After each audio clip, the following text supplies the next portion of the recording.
그런데 그게 제가 25 년이거든요. 직장 생활이 25 년입니다. 회사에서 17 년, 청와대 8 년, 25 년. 그걸 한마디로 요약하면은 그냥 읽기 듣기의 삶이었습니다. 읽기 듣기의 삶.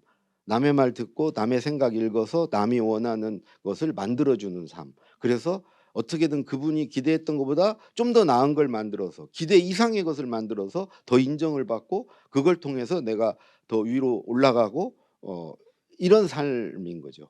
그런데 거기서 문제가 그렇게 해서 만들어낸 게 내 게 아니라는 거죠. 내 작품이 아니라 만들라고 한 사람의 것이라는 거죠. 내가 기여한 바가 없는 거죠. 일종의 저는 그 사람에 붙어 있는 정말 투명 인간 같은 그분에게 이렇게 기생하는 반대로 저는 반대급부로 받은 게 있죠. 제가 어디 다닙니다. 내가 누구의 누구입니다. 내가 노무현 대통령의 비서관입니다. 내가 대우그룹 회장 비서실에서 일을 합니다.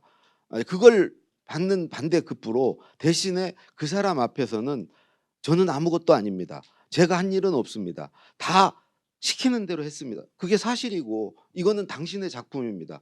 그러니까 내가 뭔가 어떤 성취감을 느끼거나 내 존재감을 느낀 일이 없는 거예요.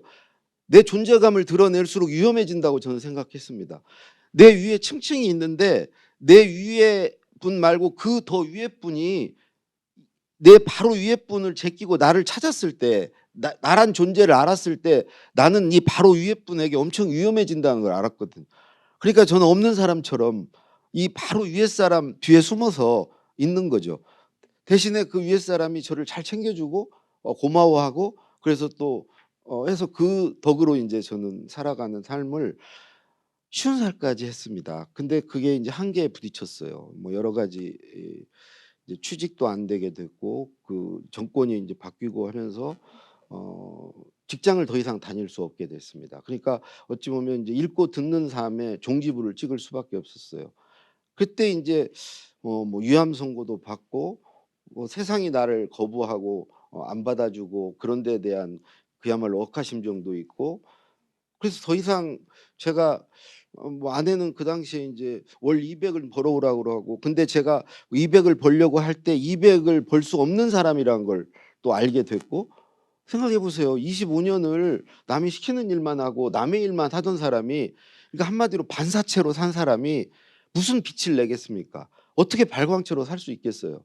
내 것을 뭘 만드는 것을 한 번도 안 해본 사람인데 남의 것만 해 주면서 산 사람인데 그리고 솔직히 읽기 듣기 삶은요 굉장히 이기적인 삶입니다. 나만을 위한 삶이에요. 내가 남을 위해서 또 내 것을 만들어서 나누는 삶이 전혀 아니거든요. 그게 이제 나누는 삶이 말하기 쓰기의 삶인데 그 말하고 쓸 거리가 없는 거예요. 제가 무슨 그때까지 아무 뭐 전문 지식도 없고 자격증도 없고 기술도 없고 재능도 없고 보여줄 게 아무것도 없는 거예요. 완전히 무채색인 거예요. 색깔이 없는 사람인 거예요.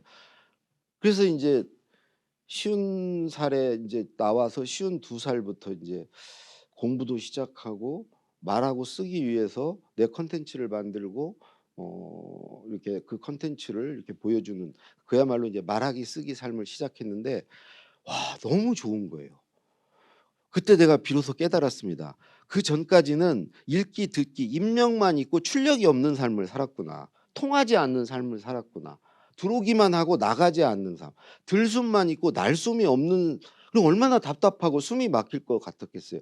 그리고 늘 누구 눈치를 보면서 그 사람에게 내 평가를 맡기고 저 사람이 나를 어떻게 보나 저 사람한테 잘 보여야 되는데 그러니까 내 목숨줄을 누구 손에 맡겨 놓고 이제 산 삶이었는데 이제는 이제 읽고 듣고도 하죠 지금. 더 재밌게 합니다. 그리고 그걸 가지고 말하고 씁니다.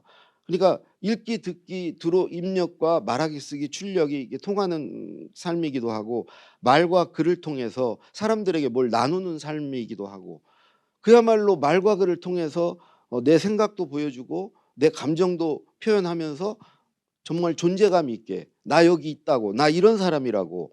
라고 이렇게 스스로 어 그런 늘 제 어떤 존재감을 확인하는 이제 삶이기도 하고요.